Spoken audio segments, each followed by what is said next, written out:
Hey fight fans, Mike Frankel for CageMindsandNuts.com. Today we're doing an interview with Hector El Huracan Munoz, who will be on the HBO undercard facing Danny O'Connor September 29th in Connecticut.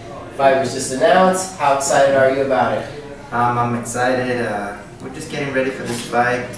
He's a southpaw, so we have to change up our strategy a little bit. We got Joaquin Zamora in here, and so it's going to be good. We're going to get the right training in this time. Last time I didn't really do, for my last fight, I didn't do strength training because I took off to Danny Garcia's gym in Oxnard. But I'm going to get that in here at Lenny Lovato's gym now. Okay, so you're looking to incorporate that, and you're also cutting a couple pounds, dropping down a weight class for this bout, right? Yeah, at that top elite level that I'm fighting at, those top 10 guys, like they're pretty solid. They're pretty much muscle. I'm gonna have that Mexican body, so it's like it's harder. It's easier for me to get down. I'll be more stronger and more physically stronger, anyways, at 140 pounds. So if you went out, consulted a nutritionist. Yeah, I know what I gotta do. It's just a matter of doing it and being disciplined. So, back a couple weeks ago when you made this decision, because this was a while ago, right? Was there any kind of one big pig out, and then, okay, now I'm going to start after, I'm going to miss you, Sulcapilla? No, I always do that even after every fight. Like right now, I blew up again. I'm pretty big. I blew up right away, but it comes off fast, you know, and I needed a break. I think I needed that one. This is pretty much my first day. Well, it's not my first day, but it's been a couple days since I've been back in the gym now, and I'm going to get some sparring with Austin. Right, okay. And then you already alluded to it, that Danny is a southpaw. So, bringing in southpaws, what other kind of things are you going to do to get ready for that different look?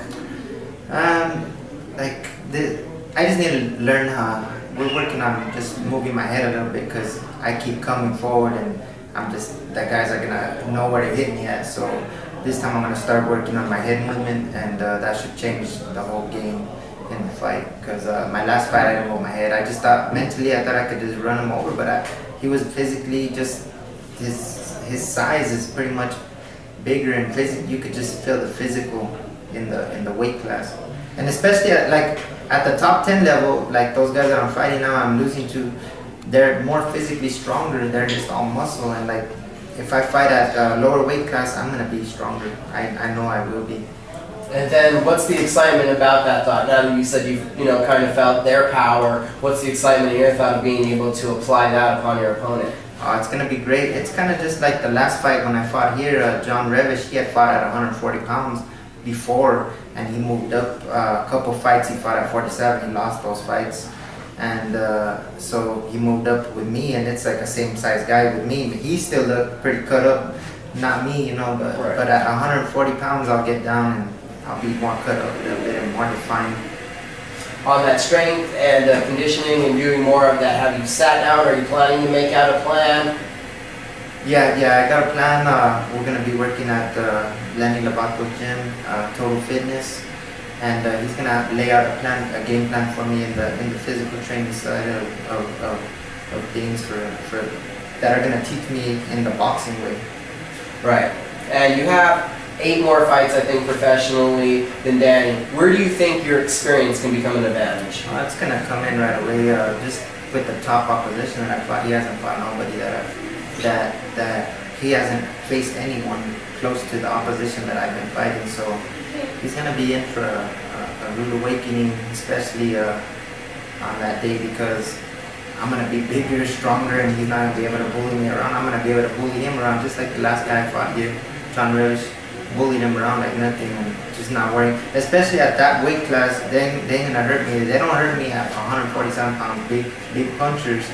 It ain't gonna happen at 140 pounds. Fight's 6 weeks away. So for you, what's the next 6 weeks gonna be like? How many times a day are you gonna be sparring? How many times a day are you gonna be running? What are you gonna be doing? I think I'll be running every day. That's for sure. I never did sprints either, so I'm gonna throw those into my mix. I'm also gonna do the strength training all the way through the camp, and get 2 to 3 times sparring a week, and we'll be prepared, more than ready. And I learned some things from this last fight, just that that I know I can take shots from whoever or whatever, but it's not good to take them.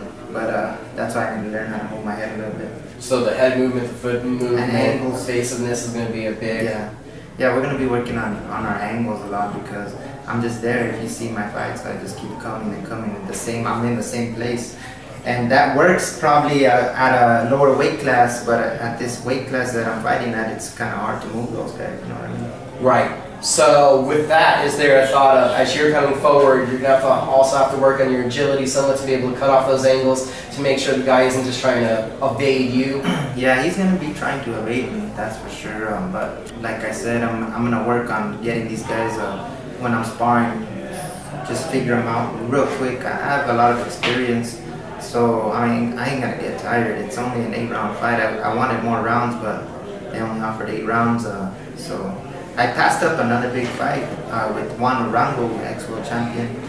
But because this one seemed like a better fight. That was at 140 pounds too, but that one was in Colombia, same date. And but I want to get this win for sure. Easier to travel within the United States. Well, not just that, just that win is a for sure win. I know I could beat this guy for sure. So with the fight just having been announced recently, have you had any time yet to study Danny? Have you already looked at him before? I've watched a little bit of his fight. They don't really have too much video on him, but like I said, he's nothing like the last guy. If he don't move as much, and that's better for me. You know what I mean? He stays there, he's in trouble. So from the 10 years now of your career, how do you feel that your level of being able to objectively look at the situation and analyze it has changed? It's just, I don't know, it's crazy because even every fight that I fought, I learned something new. Last fight I learned something new. So after I beat this guy, I'm gonna learn something else new, and I'm gonna get a big fight after this. I'll tell you that much. That I already talked to him. And this is the first time I'm working with the Bala Entertainment, so they're a big promotional company. I usually work with Top Rank and Gary Shaw and those other guys, but this one's a new, on the East Coast area. He runs it over there, the Bala Entertainment, so good. And then with the passion that you can convey in your voice and the excitement, could you just talk a little bit about what boxing has done for you and what it means to you? It's just done a lot for me, actually. It's getting me off the streets, getting in trouble. Just now I gotta feed my family, so I gotta take some fights. That's why I've taken a lot of these fights that aren't really at the weight I should be fighting at, but the money is good and great opportunities, and I'm still living my dream as a fighter that no one even really probably thought I would ever fight, you know, like that I would ever fight. So 3 amateur fights, and that's pretty much it. But like, I still want to prove to myself that I could still bang with those big top guys, and I would like to do that at 140 pounds. What's the losses that have happened? What's the single greatest thing you've learned? Just it's all experience, and then the last fight too, like they gave me 10-ounce gloves. I didn't want those. They're supposed to give us 8-ounce gloves, but they made the fight have 10-ounce gloves, I guess.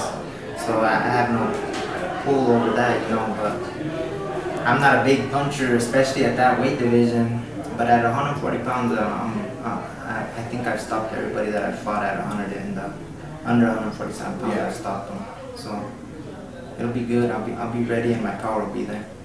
Okay. Well, give you a moment now. Sponsors, trainers, shout out to them. Yeah, I just wanna thank my sponsors, Canyon Stone Company, Herbalife. I got Apocalyptic Sports Nutrition, the Duke, Fred Matucci with the Duke logo, Nux, you guys out there, and I just want to thank Prio Tires. I got a lot of people backing me, so if I forgot you, sorry, but come to you. I'm pretty sure they'll show the fight live stream, so I'm keeping tuned to check that out.